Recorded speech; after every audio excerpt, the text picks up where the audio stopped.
CNE news में आप सभी का स्वागत है और अब लेते हैं खबर विशेष की ये खबर। चंडीगढ़ लोकसभा सीट से कांग्रेस उम्मीदवार मनीष तिवारी के प्रेस कॉन्फ्रेंस में उस समय बवाल मच गया जब बीएसपी उम्मीदवार रितु मौके पर पहुंच गई और मनीष तिवारी से सवाल जवाब करने लगी। बीएसपी उम्मीदवार की इस शैली से सभी लोग हैरान थे।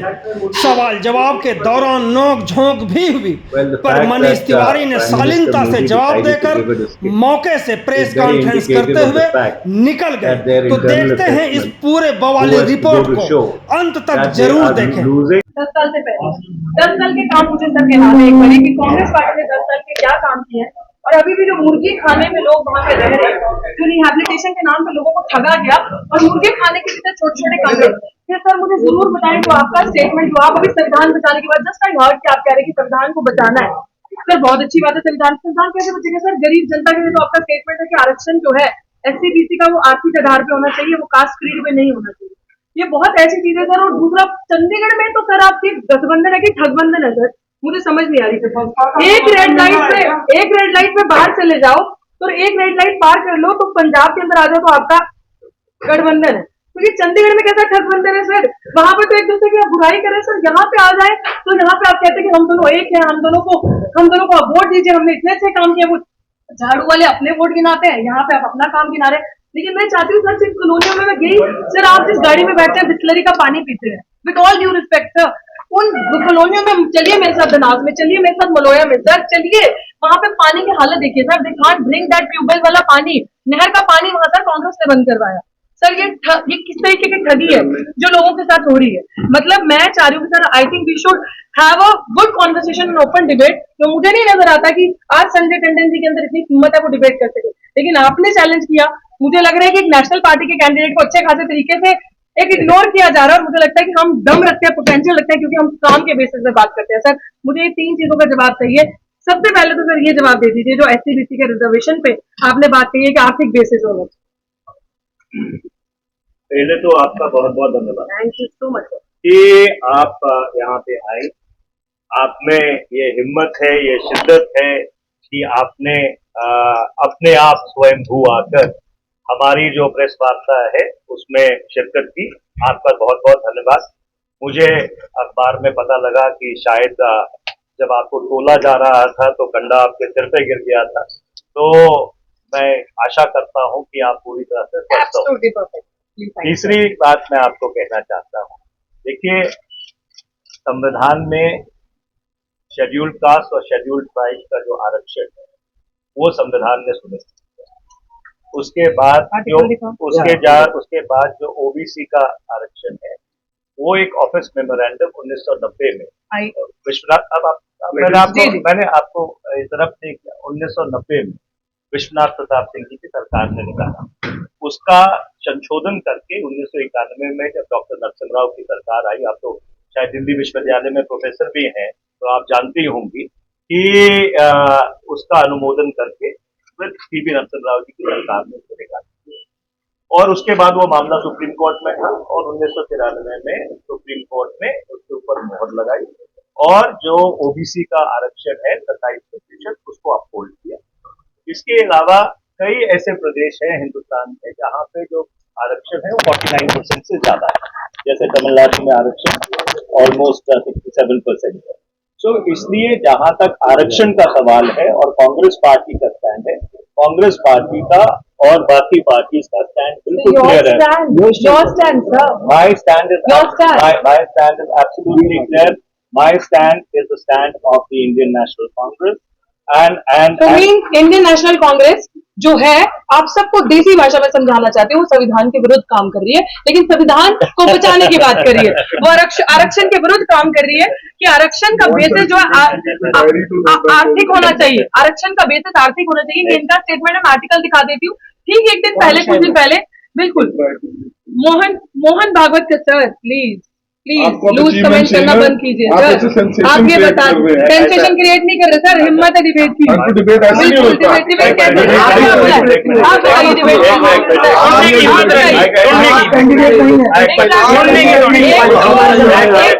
रिजर्वेशन के खिलाफ बात करनी है सर।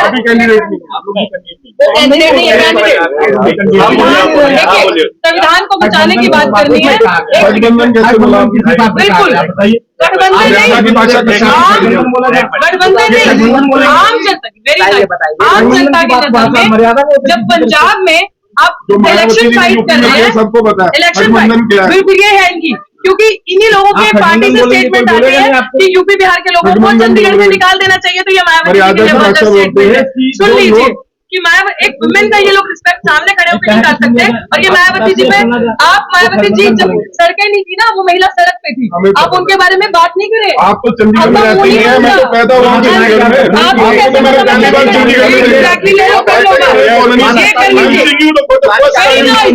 ये लोग चंडीगढ़ में रहते हैं, लेकिन चंडीगढ़ की ये लोग चंडीगढ़ के 110 सेक्टर में रहते हैं, चंडीगढ़ की कॉलोनियों में नहीं रहते, चंडीगढ़ की बस्तियों में ये लोग नहीं रहते। ये लोग इन लोगों ने हमें देखा अभी, ये लोग गठबंधन की बातें करते हैं, लेकिन एक्चुअली अगर हम ठगबंधन इसको कह रहे हैं तो इनको दर्द हो रहा है। अगर ये डिबेट बैठ के हो जाए, काम नहीं किया है, अगर ये डिबेट बैठ के हो जाए कितना अच्छा रहेगा। बहन जी पे टिप्पणी करना, आप ये बता दीजिए आपकी सरकार रहेगी, SC/ST समुदाय से बता दीजिए क्यों लागू नहीं हुआ। आप बहन जी पे बात कर रहे हैं ना,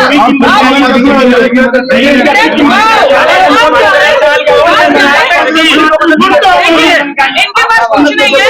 अब हम बीजेपी की बिल बता देंगे, गठबंधन जनता को ठगना, जनता के लिए काम नहीं करना, कॉलोनियों ये लोग चंडीगढ़ 1 से 10 सेक्टर का दिखाते हैं, ये लोग बस्तियों का चंडीगढ़ नहीं दिखाते, जो चंडीगढ़ कॉलोनीज में बस्तियों बसता है। डंपिंग जोन खाली बीजेपी की देनी थी, कांग्रेस की देनी थी, और दोनों ही एक थैली के चट्टे बट्टे हैं, दोनों ने गरीबों के लिए कुछ नहीं किया। अब गरीबों के लिए मात्र एक आरक्षण ऐसी चीज थी जिनका उनके साथ कॉन्फ्लिक्ट हो सकता है, वो सोशली ऑप्रेस्ड जो बैकवर्ड रह गए, जिनका सदियों से अत्याचार हुआ, जिनके साथ जिनका शोषण हुआ, उनको एक ऊपर उठने के लिए मात्र एक अपॉर्चुनिटी मिली। ये कह रहे हैं कि कांग्रेस का स्टैंड है, इट मींस कांग्रेस का स्टैंड एंटी रिजर्वेशन स्टैंड है, कांग्रेस का स्टैंड दलितों के खिलाफ है, कांग्रेस का स्टैंड बिग बैकवर्ड समाज के खिलाफ है। गिनती करो का ड्रामा करके ये लोग अब ये दिखा रहे हैं कि हम लोग एंटी इन सारी चीजों के हैं। बहन जी पे टिप्पणी कर रहा बदर, इनके पास और कुछ नहीं है, मुद्दों में बात नहीं करेंगे। चलो मेरे साथ उन बस्तियों में, जिन बस्तियों में मैं जा रही हूँ, लोग रो रहे हैं स्किन डिजीजेस से, जो डंपिंग जोन बना है यहाँ पे डड्डू माजा के पास, लोग रो रहे हैं सांस की बीमारी से, लोगों के पास गंदा पानी, ट्यूबवेल का पानी पी रहे, नहर का पानी किसने नहीं दिया। These are the issues. बड़े बड़े जार्गनाइज लैंग्वेज समझ नहीं आती गरीब जनता को, गरीब जनता जिसका वोट लेके ये लोग सरकारें बनाते हैं, भाजपा और कांग्रेस यहाँ पे। और मैं क्यों ना कहूँ मालिकाना अधिकार से, जैसे सुनिए, मैं क्यों ना कहूँ ये ठगबंधन जनता को ठग नहीं रहे, तो और क्या हो रहा है। सवाल ले लीजिए ऐसा कांग्रेस की प्रेस कॉन्फ्रेंस थी, बीच में आप आई हैं, मैं बीच में नहीं आई, आपकी एंडेड प्रेस कॉन्फ्रेंस मीडिया, आप मीडिया से हैं,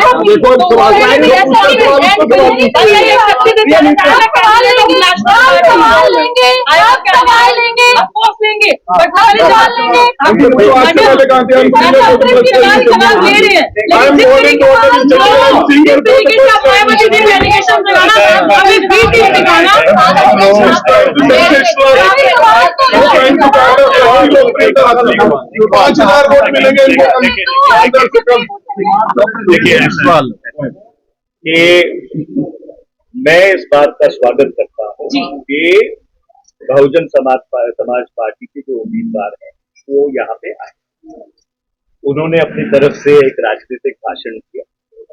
लोकतंत्र में हर आदमी को यह हक है कि एक मिनट मैंने इंटरप्ट नहीं किया, मैंने इंटरप्ट नहीं किया,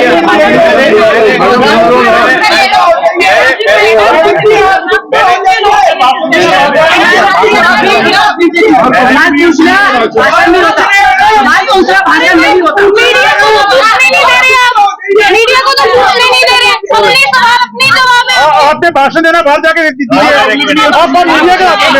आप ये बताइए, चंडीगढ़ में राज करके मालकाना कांग्रेस बताइए कहाँ मालकाना देके गई है, कहाँ बीजेपी देके गई है, आपके बताइए, जवाब दीजिए, और मीडिया वाले बताइए, लिखिए बात को। आप इससे पहले कहा जवाब दीजिए।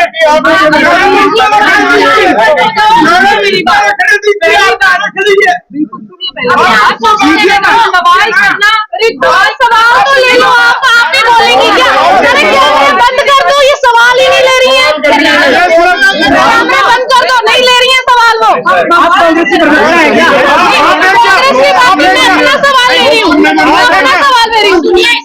किसी भी जगह लेकिन 12,000 फिर 12,000 सवाल नहीं है कैंडिडेट को सौंपा रहे हो इनके पास जवाब नहीं है। कांग्रेस राज करके चली गई, इन्होंने मानकाना हक नहीं दिया कॉलोनी वालों को। बीजेपी वाले 10 साल राज करके चले गए, कोई मानकाना हक नहीं दिया कॉलोनी वालों को। जवाब दीजिए दोनों पार्टी जुमले बनाते हैं।